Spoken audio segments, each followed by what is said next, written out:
Hello everyone, welcome to my channel English grammar tutorial. আজ আমাদের one word substitution part 3 class.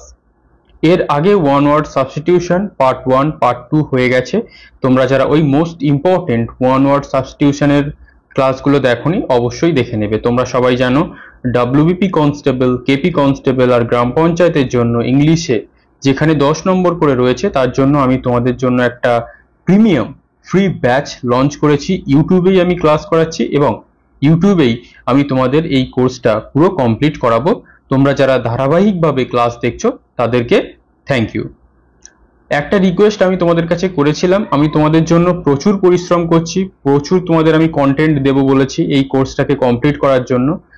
তার বিনিময়ে আমি তোমাদের বলেছি যে ক্লাসগুলো আমি তোমাদের দিচ্ছি সেই ভিডিওতে শুধুমাত্র একটা করে লাইক আর একটা করে কমেন্ট। তোমরা যদি এটুকুই করো সেটা আমার জন্য যথেষ্ট, কারণ ওই একটা লাইক আর একটা কমেন্ট আমাকে আরো বেশি ইন্সপায়ার করবে আরো ভালো ভালো কন্টেন্ট তোমাদেরকে প্রোভাইড করার জন্য। এবং তোমরা জানো ওয়েস্ট বেঙ্গল ইউটিউবে এইরকম ফ্রি কোর্স ইংলিশে তোমরা আর কোথাও পাবে না আমার চ্যানেল ছাড়া। তাহলে চলো আজকে আমরা পার্ট 3 ক্লাস শুরু করি। আজকে আমরা 101 থেকে শুরু করব। কি বলছে প্রথমে? ইনভিজিবল। ইনভিজিবল কথার অর্থ কি? That which can not be seen, যেটাকে দেখা যায় না তাকে আমরা বলি ইনভিজিবল। অর্থাৎ এর আগে তোমরা কি দেখছিলে, এই যেটা ব্যাখ্যা করা থাকতো সেটা প্রথমে থাকতো আর ওয়ান ওয়ার্ড সাবস্টিটিউশনটা লাস্টে থাকতো। এইবারে কি হয়েছে, ওয়ান ওয়ার্ড সাবস্টিটিউশনটাকে আমি প্রথমে রেখেছি, সেইটাকে ব্যাখ্যা করছি। একই ব্যাপার, আলাদা কিছু নয়। তাহলে ইনভিজিবল মানে কি? That which can not be seen, যেটাকে দেখা যায় না। ধরো তুমি কিছু দেখতে পাচ্ছ না, তোমার সামনে কিছু আছে, সেটা তোমার সামনে অদৃশ্য হয়ে আছে, তাহলে অদৃশ্য সেটাকে আমরা বলবো ইনভিজিবল। Next 102, invincible. ইনভিনসিবল মানে হচ্ছে that which can not B defeated, অর্থাৎ যেটাকে হারানো যাবে না। অনেক সময় যারা 2000 সালে আমরা বলতাম অস্ট্রেলিয়ার টিমটা, ওটা হচ্ছে কি ইনভিনসিবল, মানে কি এমনই একটা শক্ত টিম যাকে হারানো যায় না। এছাড়া তোমরা যে কোনো জিনিস তোমাদের পারিপার্শ্বিক ক্ষেত্রে বা তোমাদের বন্ধু বান্ধবের ক্ষেত্রে, ধরো এমন একটা টিম আছে, তোমার বন্ধুদের কোনো একটা ক্রিকেট টিম বা ফুটবল টিম আছে, যে টিমটাকে তোমরা সবাই মিলে হারাতে পারছো না, তাহলে সেটাকেও আমরা বলতে পারি। ক্লিয়ার? Next 103, indispensable.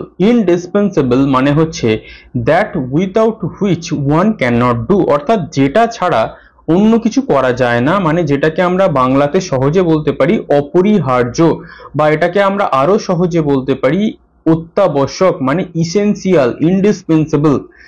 তাহলে কি যেটা ছাড়া কোনো কিছু করা যায় না, যেটা খুবই প্রয়োজনীয়, সেটা হচ্ছে indispensable. Clear? Next 104, inexplicable. Inexplicable মানে হচ্ছে that which can not be explained, মানে কি যেটা ব্যাখ্যা করা যায় না। ধরো এমনই একটা কোনো জিনিস যেটা তুমি ব্যাখ্যা করতে পারছো না, অনেকে বলবে ভূত আছে, অনেকে বলবে ভূত নেই, কিন্তু সেটার ব্যাখ্যা আমরা করতে পারছি না। অনেকে বলবে আত্মা আছে, অনেকে বলবে আত্মা নেই, কিন্তু সেটার আমরা ব্যাখ্যা করতে পারছি না। ধরো তাহলে যেটাকে আমরা ব্যাখ্যা করতে পারি না সেটাকে বলে ইনএক্সপ্লিকেবল।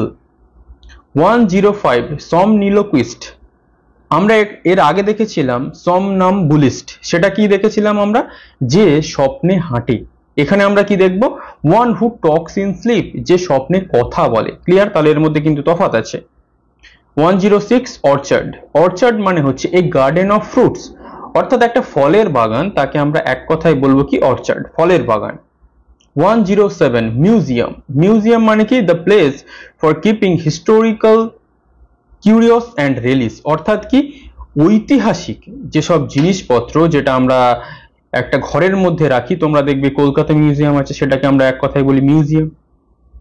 108, ক্রিমেটরি। ক্রিমেটরি মানে হচ্ছে the place for corpses to be burned, অর্থাৎ যেখানে মৃতদেহকে পোড়ানো হয়, অর্থাৎ শ্মশানকে আমরা বলি কি ক্রিমেটরি। আর এক কবরস্থানকে আমরা তাহলে কি বলবো? 109, সিমেট্রি।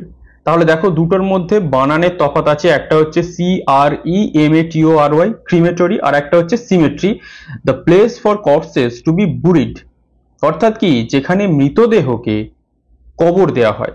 তাহলে একটা হিন্দু ধর্মে আমরা দেখেছি মৃতদেহকে আগুনে পুড়িয়ে দেওয়া হয়, যেটা শ্মশানে করা হয়। আর মুসলিম ধর্মে আমরা দেখেছি বা ক্রিশ্চিয়ানিটিতে যেখানে আমরা কি দেখেছি মৃতদেহকে কবর দেওয়া হয় মাটির নিচে। তাহলে দুটোর মধ্যে কিন্তু বানানের তফাৎ আছে, মনে রাখতে হবে। ক্লক রুম, ক্লক রুম মানে হচ্ছে the place for luggage at a railway station. অর্থাৎ তোমরা যখন কোথাও বেড়াতে যাও বা রেলওয়ে স্টেশনে যাও, সেখানে গিয়ে দেখবে ওই যে তোমাদের লাগেজগুলো থাকে সেগুলো রাখার জন্য একটা আলাদা ঘর থাকে, সেই ঘরটাকে বলে কি ক্লক রুম। মার্টায়ার, মার্টায়ার মানে কি one who dies for a noble cause, অর্থাৎ যে কোনো মহৎ কাজে নিজের জীবনকে উৎসর্গ করে। আমরা কাদের বলি মার্টায়ার? যারা শহীদ হয়। তাহলে আমরা যখন আমাদের কোনো জওয়ান বা আর্মি ম্যান শহীদ হয়ে যায় তাকে আমরা কি বলি? আমাদের দেশের শহীদ, তাকে আমরা ইংরেজিতে বলবো মার্টায়ার। অপেক, অপেক কথার অর্থ হচ্ছে that which can not be seen through, অর্থাৎ যেটাকে দেখা যায় না, যেটা আমরা বলতে পারি কি অস্পষ্ট। ধরো ওপেক, ওপেক মানে তুমি সামনের দিকে কিছু তাকালে সেটাকে তুমি ধরো দেয়ালের ওপরে কিছু ওপারে কিছু আছে, তুমি দেওয়াল ফুঁড়ে তো দেখতে পাবে না, তাহলে সেটা তোমার কাছে অস্পষ্ট। বা আরো সহজে আমরা বলতে পারি যেটা তুমি খালি চোখে বা চশমা পরে পরিষ্কারভাবে দেখতে পারো না, সেটাই হচ্ছে ওপেক মানে অস্পষ্ট। 113 অমনিসিয়েন্ট, অমনিসিয়েন্ট মানে হচ্ছে অল নোয়িং বা নোয়িং এভরিথিং, যিনি সবকিছু জানে মানে সর্বজ্ঞানী, তাকে আমরা বলি অমনিসিয়েন্ট। আর একটা কি ওমনিপোটেন্ট, ওমনিপোটেন্ট মানে হচ্ছে কি all powerful without end or limit, অর্থাৎ কি যিনি সর্বশক্তিমান, সর্বশক্তিমান ওমনিপোটেন্ট, সর্বজ্ঞানী সবকিছু জানে ওমনিসিয়েন্ট। আর একটা কি ওমনিপ্রেজেন্ট, ওমনিপ্রেজেন্ট মানে কি প্রেজেন্ট এভরিহোয়ার, যিনি সব জায়গায় উপস্থিত বা যাকে আমরা বলতে পারি কি সর্ববিদ্যমান, যেটাকে আমরা গডকে বলে থাকি। ক্লিয়ার? নেক্সট 116 উইডোয়ার, আর একটা হচ্ছে কি 117 উইডো। এই দুটোর মধ্যে আমাদের ডিফারেন্সটা বুঝতে হবে। দেখো, a man whose wife is dead, একটা ব্যক্তি যার ওয়াইফ মানে স্ত্রী মারা গেছে তাকে আমরা ইংরেজিতে বলি উইডোয়ার। আমরা পুরুষতান্ত্রিক সমাজে আমরা কি দেখি, যে মেয়েদের স্বামী মরে যায় তাকে আমরা বিধবা বলি, কিন্তু অ্যাকচুয়ালি ছেলেদেরকে তাকেও যে বিধবা বলা যায় সেখানে আমরা এখানে দেখছি উইডোয়ার, কিন্তু তার বাংলা যে প্রপার টার্ম কি সেটা তোমরা যেমন জানো না আমিও জানি না, তোমাদের কি জেনে রাখতে হবে? A man whose wife is dead, একটা ব্যক্তি যার স্ত্রী মারা গেছে, তার মানে কি তাকে আমরা বলবো উইডোয়ার। আর একটা কি a woman whose husband is dead, অর্থাৎ একটা মহিলা যার স্বামী মারা গেছে তাকে আমরা কি বলি? উইডো। এই উইডো কথাটার সাথে আমরা সবাই পরিচিত, কিন্তু উইডোয়ার এটার সাথে আমরা পরিচিত নয়। তাই পরীক্ষায় এইটা তোমাদেরকে এসে যেতে পারে যে a man whose wife is dead, অর্থাৎ একজন মানুষ, একজন পুরুষ তার স্ত্রী মারা গেছে তাকে আমরা কি বলি। আবার যেন তোমরা উইডোতে টিক মেরে দিয়ে চলে আসো না, যখন ওম্যান থাকবে উইডোতে টিক মারবে। ক্লিয়ার? নেক্সট 118 বটানি, বটানি মানে কি the science of vegetable life, অর্থাৎ জীববিদ্যা নিয়ে গাছগাছড়া পাতা এইসব নিয়ে যেখানে আলোচনা করা হয় বা গবেষণা করা হয় তাকে আমরা বলি বটানি বা সেই বিজ্ঞান। অটোবায়োগ্রাফি মানে আমরা সবাই জানি the life history of a man written by himself, অর্থাৎ একজন ব্যক্তি তার জীবন কাহিনী বা তার জীবনী সে যখন নিজে লিখবে সেটাকে আমরা বলবো অটোবায়োগ্রাফি। আর তার জীবনী যখন অন্য কেউ লিখবে তখন সেটাকে আমরা বলবো বায়োগ্রাফি, অটোটাকে কেটে দেবো।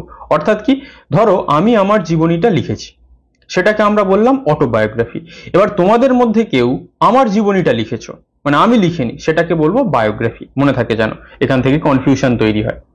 120 পস্থুমাস, পস্থুমাস মানে কি a child born after the death of its father or a book published after the death of its author। তাহলে এখানে কিন্তু আমাদের দুটো মিনিং আছে, দুভাবেই আসতে পারে। পস্থুমাস হতে পারে যে একটা শিশু তার বাবার মৃত্যুর পর জন্মেছে, ভালো করে বুঝবে, তার বাবা মারা গেছে তারপরে সেই শিশুটার জন্ম হয়েছে। আর একটা কি, একটা বই পাবলিশড হয়েছে বা প্রকাশ হয়েছে তার যে লেখক সে মারা যাবার পর, অর্থাৎ যে বইটা লিখেছে সে মারা গেছে তারপর কি হয়েছে, বইটা প্রকাশিত হয়েছে। ভালো করে মাথায় রেখে দেবে। অ্যাম্ফিবিয়ান, অ্যাম্ফিবিয়ান কথার অর্থ হচ্ছে animals which live both on the land and in sea, বা আমরা বলতে পারি ওয়াটার, অর্থাৎ ডাঙায়ও থাকে জলেও থাকে এমন জীবজন্তুদের আমরা বলবো অ্যাম্ফিবিয়ান, অর্থাৎ দু জায়গাতেই থাকতে পারে। আর একটা কি অ্যাকোয়াটিক, অ্যাকোয়াটিক মানে কি animals which live in water only, অর্থাৎ কি যেসব জীবজন্তুরা জলে থাকে তাকে আমরা কি বলবো? অ্যাকোয়াটিক। 1 2 3 থিওক্রেসি। থিওক্রেসি মানে হচ্ছে এ গভর্নমেন্ট বাই দ্য চার্চম্যান, অর্থাৎ চার্চম্যানরা যদি কোনো সরকার চালায় তাকে আমরা বলবো থিওক্রেসি। এখানে যেগুলো আছে ভালো করে মুখস্থ করে রাখবে, কারণ এখান থেকে একটা আসতে পারে। অ্যারিস্টোক্রেসি মানে কি a government by the nobles, অর্থাৎ নোবেলস বা মহৎ মানুষরা যখন সরকার চালায় তাকে আমরা বলবো অ্যারিস্টোক্রেসি। প্লুটোক্রেসি, এইগুলো কিন্তু ভালো করে মনে রাখবে। A government by rich and powerful class, অর্থাৎ ধনী সম্প্রদায় বা ক্ষমতাশালী সম্প্রদায়রা যখন সরকার চালায় তাকে আমরা বলি প্লুটোক্রেসি। আর একটা কি? অলিগার্কি। অলিগার্কি মানে কি government by a small group of powerful persons, অর্থাৎ ছোট্ট একটা গ্রুপ কিন্তু শক্তিশালী, তারা যখন সরকার চালাবে। 1 to 7 autocracy, a government by 1%, অর্থাৎ একজন ব্যক্তি যখন সরকার চালাবে। তোমরা অনেক সময় বিভিন্ন রাজনৈতিক নেতাদের মুখে শুনবে যে স্বৈরতান্ত্রিক শাসন, তার মানে কি একজন যা বলছে তাই হচ্ছে, সেটাকে আমরা বলবো অটোক্রেসি। 1 to 8 ফ্যাক্ট্রিসাইড। ফ্যাক্ট্রিসাইড মানে হচ্ছে murder or murderer of one's own brother, অর্থাৎ নিজের ভাইকে যদি কেউ হত্যা করে সেটাকে বলে ফ্যাক্ট্রিসাইড। এরপরে কি? প্যাট্রিসাইড। প্যাট্রিসাইড মানে তাহলে কি হয়ে যাবে? Murder or murderer of one's own father, অর্থাৎ নিজের বাবাকে কেউ যদি হত্যা করে সেটাকে আমরা ইংরেজিতে বলবো প্যাট্রিসাইড। এরপরে কি? ম্যাট্রিসাইড, তার মানে কি নিজের মাকে হত্যা করা। Murder or murderer of one's own mother, অর্থাৎ কেউ যদি নিজের মাকে হত্যা করে সেটাকে আমরা ইংরেজিতে বলবো ম্যাট্রিসাইড। এরপরে কি?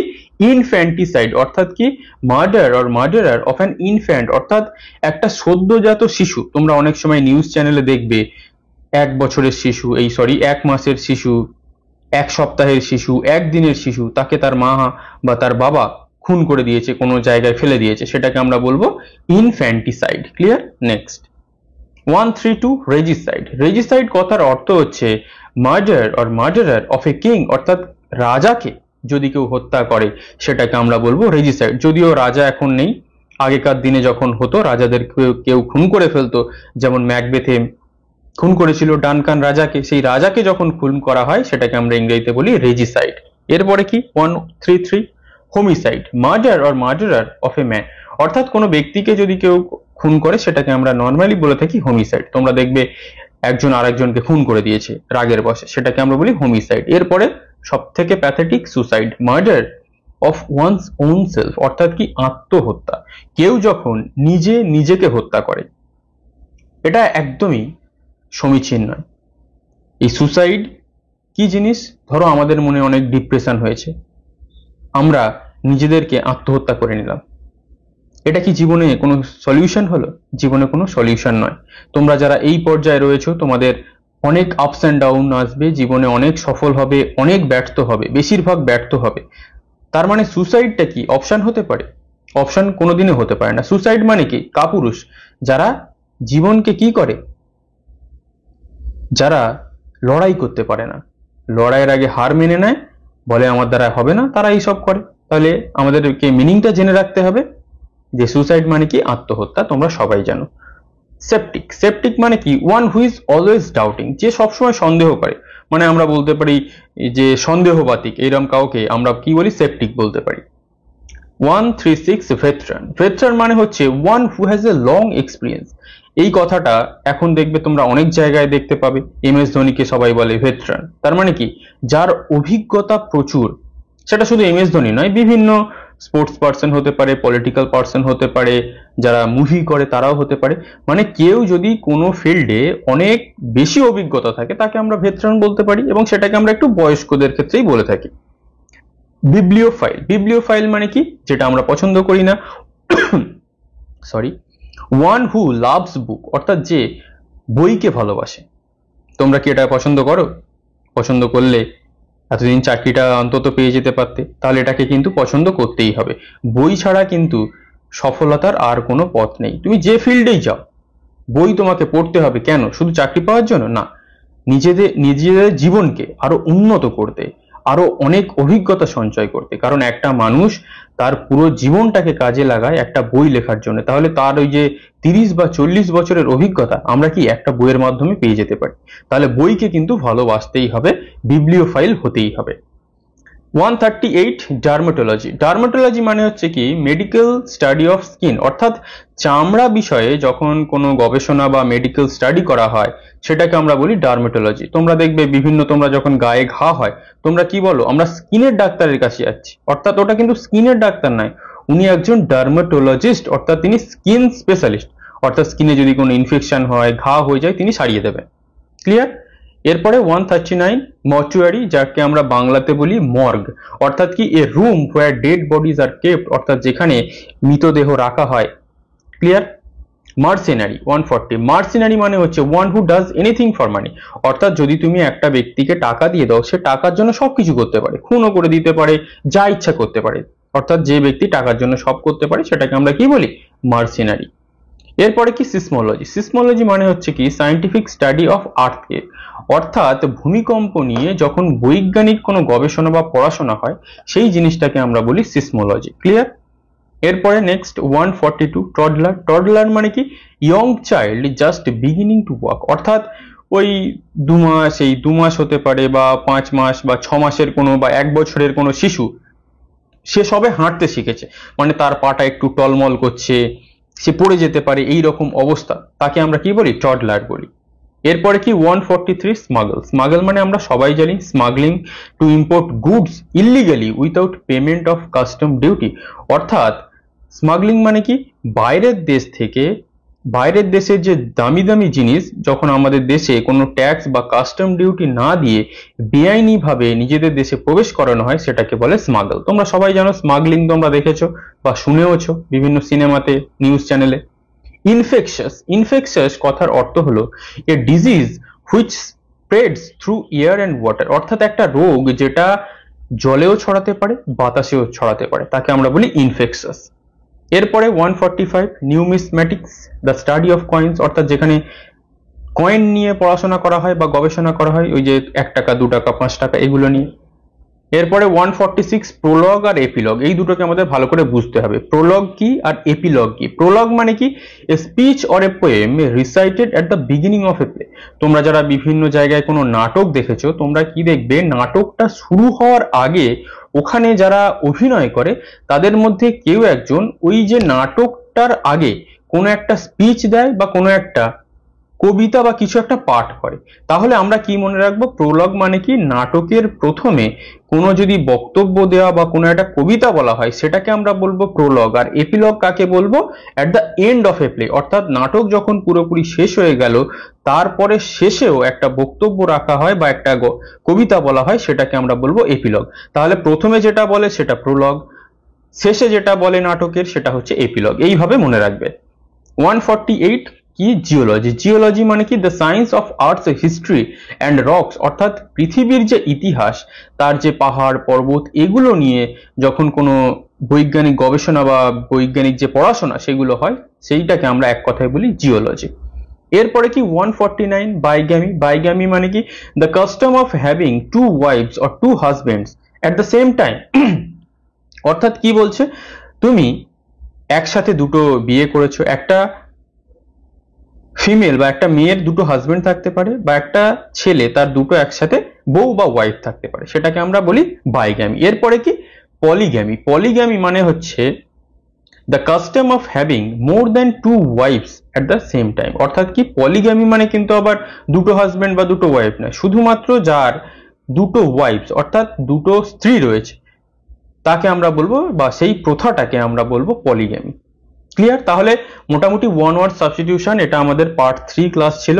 এরপরে আমি চেষ্টা করছি আরো মোস্ট ইম্পর্টেন্ট 50টা দেওয়ার, কিন্তু তার আগে আমি অ্যাপ্রোপ্রিয়েট প্রিপোজিশনের ক্লাস শুরু করে দেব, এবং অ্যাপ্রোপ্রিয়েট প্রিপোজিশনটা আমি 25টা করে ক্লাস দেব, যাতে মোটামুটি একটু তোমাদের ব্যাপারটাকে বোঝাতে পারি, কারণ অ্যাপ্রোপ্রিয়েট প্রিপোজিশনটা একটু আমাদের মুখস্থটা রাখতেই হবে, তার সাথে সাথে একটু ব্যাপারটা বুঝেও নিতে হবে। খুব শীঘ্রই আমি অ্যাপ্রোপ্রিয়েট মোস্ট ইম্পর্টেন্ট অ্যাপ্রোপ্রিয়েট যে প্রিপোজিশন রয়েছে তার আমি ক্লাস তোমাদের সামনে নিয়ে আসব। কিন্তু একটাই রিকোয়েস্ট, ক্লাসে লাইক করতে হবে ভিডিওতে, এবং অবশ্যই একটা করে কমেন্ট করতে হবে, কারণ তোমাদেরকে আমি এত কিছু প্রোভাইড করছি, সেই বিনিময়ে তোমাদের এইটুকু একটা লাইক আর একটা কমেন্ট আমি পেতেই পারি। তাহলে ক্লাস কেমন লাগছে অবশ্যই কিন্তু তোমরা কমেন্ট করে জানাবে। আর আমি যে মোস্ট ইম্পর্টেন্ট 1 ওয়ার্ড সাবস্টিটিউশন দিয়ে দিলাম 150টা, এগুলো মুখস্থ করতে থাকো, টেলিগ্রাম চ্যানেলে হয়তো 2-3 দিনের মধ্যে এই 150টার পিডিএফ আমি দিয়ে দেবো, তোমরা ওখান থেকে ডাউনলোড করে নিও। আর যারা মনে করছো এই 150টা বা 200টাতে তাদের হবে না, তারা যে কোনো একটা বই কিনে নিয়ে 2500-3000 যেমন রয়েছে, তারা যদি টাইম পাও সেটা মুখস্থ করে নিও। আমার ক্লাস শুধুমাত্র 10 নম্বরকে টার্গেট রেখে, আমার ক্লাস কিন্তু 30 নম্বরকে টার্গেট রেখে নয়।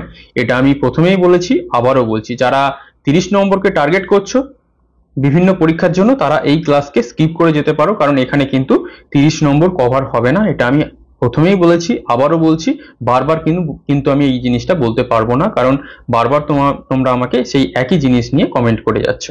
ক্লিয়ার? তাহলে আজকের ক্লাস এই পর্যন্তই। খুব শীঘ্রই আমি অ্যাপ্রোপ্রিয়েট প্রিপোজিশনের ক্লাস নিয়ে চলে আসবো। আরো যে 50টা one word substitution most important বাকি রয়ে গেল, সেটাও কোনো একটা সময় আমি ক্লাসটা দিয়ে দেবো। তাহলে আজ এই পর্যন্তই। Thank you for watching.